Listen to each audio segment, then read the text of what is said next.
میں ایک شخص آیا اور کیا تھا؟ شدید بیاض الثیاب، انتہائی سفید کپڑے اس شخص نے پہنے ہوئے، شدید سواد الشعر، انتہائی سیاہ بال، لا یرا علیہ اثر السفر ولا یعرفہ منا احد۔ کتنی عجیب بات ہے، کہہ رہے ہم میں سے کوئی اسے جانتا بھی نہیں تھا لیکن اس پہ سفر کے کوئی آثار تھے بھی نہیں۔ تو بہت عجیب سی بات ہے یا نہیں ہے کہ ایک بندے کے اتنے سفید کپڑے، جبکہ وہ اس محلے کا بھی، کیونکہ پہلے تو اونٹوں پہ پیدل آتے تھے نا، تو بھائی میلے کپڑے ہوتے ہیں، ہم کہتے ہیں پتہ نہیں کہاں سے آیا ہوگا، مصر سے آیا ہوگا، شام سے آیا ہوگا، کہیں سے آیا ہوگا۔ وہ لوگ تو سب ایک دوسرے کو جانتے تھے، جیسے گاؤں میں جانتے، صدیوں سے اکٹھے رہ رہے ہیں، لیکن کپڑوں کی سفیدی سے لگ رہا ہے بھائی مقامی آدمی ہے، ابھی نہا دھو کے آیا ہے، مگر ہم میں کوئی اس کو جانتا نہیں ہے، اور ایسا جوان کہ اس کے انتہائی سیاہ بال، اور نبی سے اتنی بے تکلفی کا اظہار جیسے کوئی پرانا دوست ہو۔ حتی اسند رکبتیہ الی رکبتیہ ووضع کفیہ علی فخذیہ، اپنے گھٹنے نبی کے گھٹنوں کے ساتھ ملا دیے، ایسے دو زانوں چپک کے بیٹھ گیا، اور اپنے ہاتھ اپنی یا نبی کی ران مبارک پہ رکھ دیے۔ تو کتنا عجیب منظر ہے۔ لیکن حضرت عمر فرماتے ہیں ہم میں یہ گویا حدیث کا مفہوم ہے کہ ہم میں ہمت نہیں ہوئی کہ نبی سے پوچھے کہ یہ کون ہے۔ بھائی دیکھ رہے ہیں بس، جو بھی منظر ہے دیکھتے رہو، ہو کیا رہا ہے بھائی، نبی جب نہ اس کو ڈانٹ رہے ہیں نہ اسے کچھ کہہ رہے ہیں، ہوگا کچھ ہمیں نہیں پتا۔ اور پھر آگے کیا فرماتے ہیں کہ نبی سے سوال پوچھا، یا محمد اخبرنی عن الاسلام، آپ مجھے بتاؤ اسلام کیا ہے۔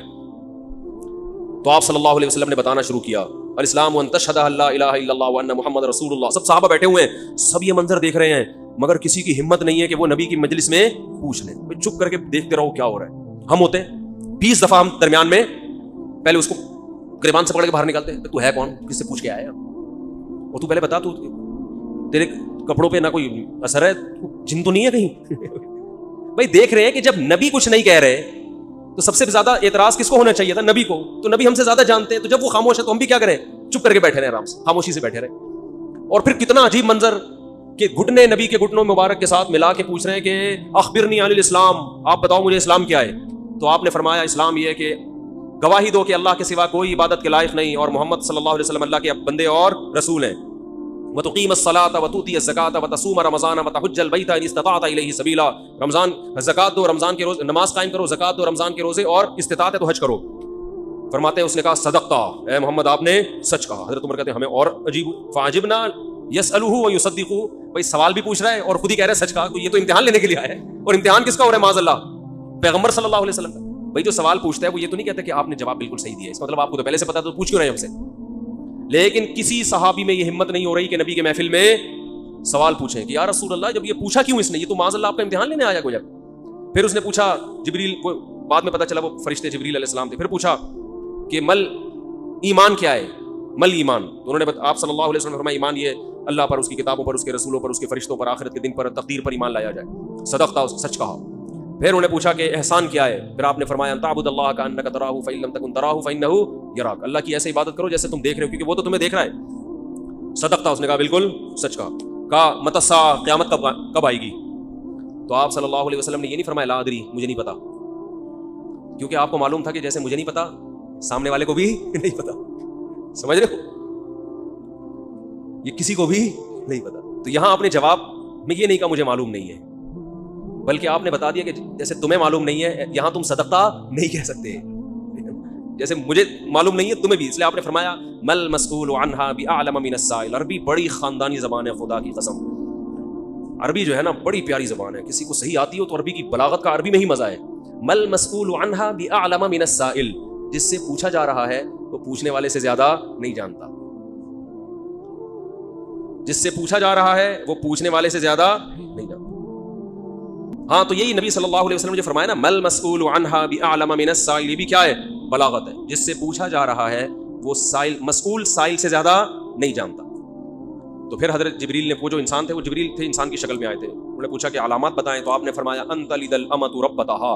اس حدیث پہ جو ادب والی بات ہے وہ میں بھی پیچھے پکڑ کے رکھنا بھول نہ جاؤں، لیکن اس حدیث میں بات آ گئی ہے تو ایک دلچسپ بات کیا ہے، آپ نے قیامت کی پہلی علامت بتائی کہ باندی اپنے آقا کو جنے گی، یعنی لونڈی اور غلام سے جو بچہ پیدا ہوگا وہ ماں کا بیٹا کم اور ماں کا باپ بولو زیادہ، ماں کا مولا اور ماں کا آقا زیادہ ہوگا۔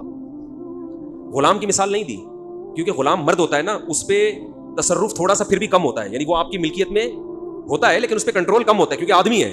جب عورت آپ کی ملکیت میں ہوتی ہے، لونڈی، اس پہ وہ تو کمزور ہے نا، اس پہ کیا ہوتا ہے آپ کا تصرف زیادہ۔ یعنی ماں کا تو ایسا حق ہے نا، ماں کو تو ساری دنیا جانتی ہے نا کہ ماں نے کیسے گود میں پالا، کیسے جنا، اور لوگ ماں کے تانے دیتے ہیں نا، حضرت موسیٰ علیہ الصلوۃ والسلام نے جب حضرت ہارون کی داڑھی پکڑ کے کھینچی ہے نا، جب حضرت موسیٰ علیہ السلام کوہ طور پہ گئے تورات لینے، پیچھے بنی اسرائیل نے بچڑے کی عبادت شروع کر دی.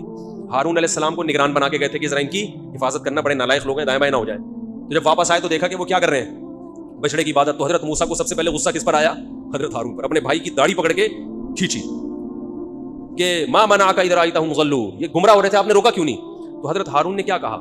باپ کا واسطہ نہیں دیا بلکہ ماں کا.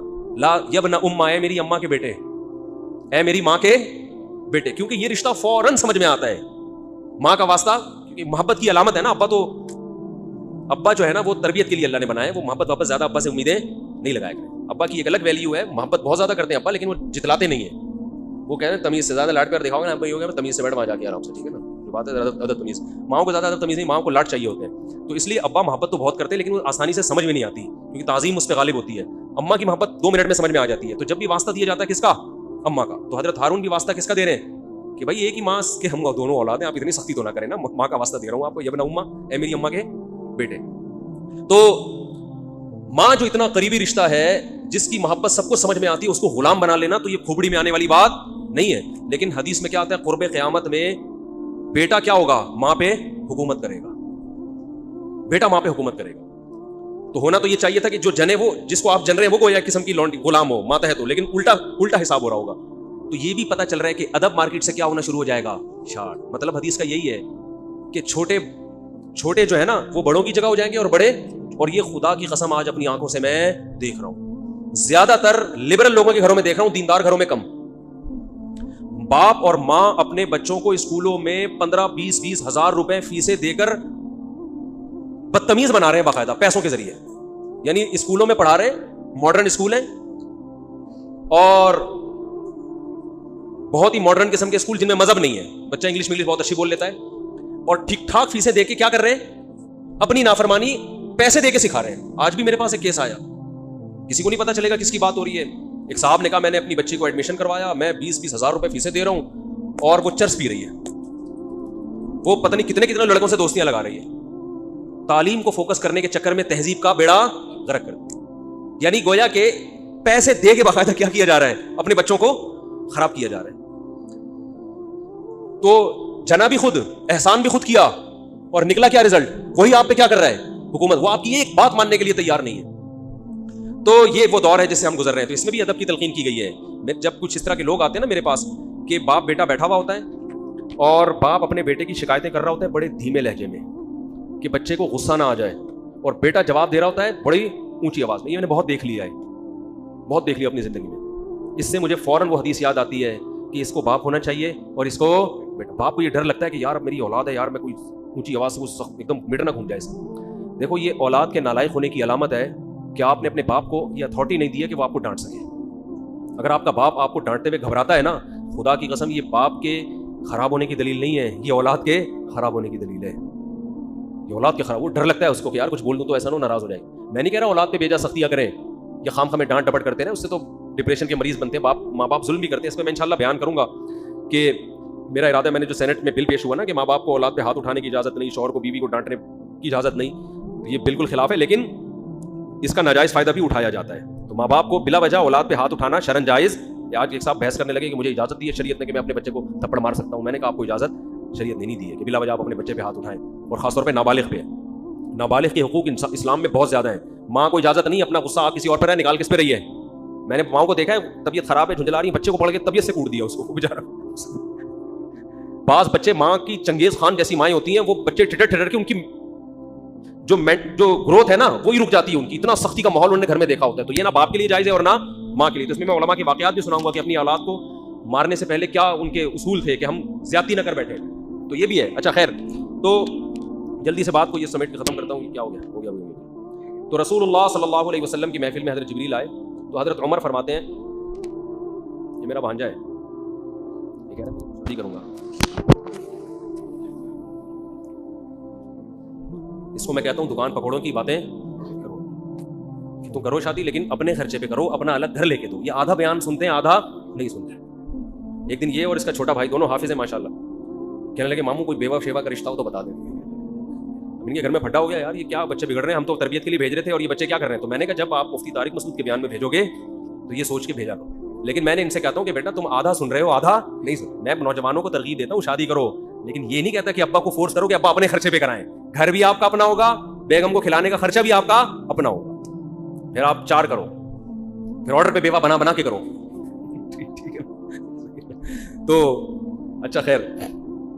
تو حضرت عمر رضی اللہ تعالیٰ عنہ فرماتے ہیں فلبثت ملیہ, میں نے جب یہ منظر دیکھا تو میں بہت دنوں تک ٹھہرا رہا. یعنی کچھ دن گزرنے کے بعد بھی حضرت عمر کی ہمت نہیں ہوئی کہ نبی سے پوچھے کہ یا رسول اللہ یہ کون تھے, یہ کیا ہے احترام, کہ بھئی ایسا نہ ہو نبی صلی اللہ علیہ وسلم ناراض ہو جائیں. خود کیوں نہیں بتا رہے بھئی, یہ اہم بات ہوتی تو آپ صلی اللہ علیہ وسلم تو خود معلم تھے, خود بتاتے. تو فرماتے ہیں کچھ دن کے بعد خود نبی نے مجھ سے پوچھا کہ عمر جانتے ہو وہ شخص کون تھا؟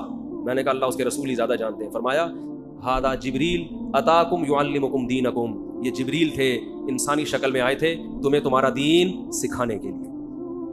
اس سے پتہ چلتا ہے کہ تعلیم کا صرف یہ طریقہ نہیں ہے کہ استاذ بیٹھ کے بچوں کو پڑھاتا رہے سارا دن بیٹھ کے. یہ نیچرل وے آف ٹیچنگ ہے کہ ایک ماحول بنا دیا, ایک شخص آ رہا ہے, صحابہ اچھا پھر ایک تعجب کی فضا قائم کی گئی تاکہ نا ان کو یہ محفل یاد رہے.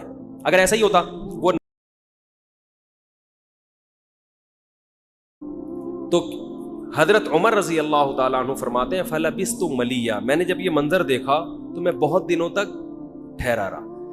یعنی کچھ دن گزرنے کے بعد بھی حضرت عمر کی ہمت نہیں ہوئی کہ نبی سے پوچھے کہ یا رسول اللہ یہ کون تھے, یہ کیا ہے احترام, کہ بھئی ایسا نہ ہو نبی صلی اللہ علیہ وسلم ناراض ہو جائیں. خود کیوں نہیں بتا رہے بھئی, یہ اہم بات ہوتی تو آپ صلی اللہ علیہ وسلم تو خود معلم تھے, خود بتاتے. تو فرماتے ہیں کچھ دن کے بعد خود نبی نے مجھ سے پوچھا کہ عمر جانتے ہو وہ شخص کون تھا؟ میں نے کہا اللہ اس کے رسول ہی زیادہ جانتے ہیں. فرمایا ھذا جبریل اتاکم یعلمکم دینکم, یہ جبریل تھے, انسانی شکل میں آئے تھے تمہیں تمہارا دین سکھانے کے لیے. اس سے پتہ چلتا ہے کہ تعلیم کا صرف یہ طریقہ نہیں ہے کہ استاذ بیٹھ کے بچوں کو پڑھاتا رہے سارا دن بیٹھ کے.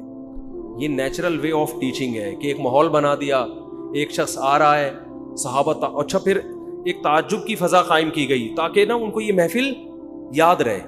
اگر ایسا ہی ہوتا وہ نارمل ڈریس, سفر والے ڈریس میں آتے ہیں تو یہ تو نارمل مجلس ہے, بھائی کوئی مسافر آیا ہے. ایسا ایک مخمصے میں ڈالا گیا کیونکہ جب کوئی ایسی عجیب سی محفل ہوتی ہے نا تو دماغوں میں بیٹھ جاتی ہے, اس کا ایک ایک منظر یاد رہتا ہے.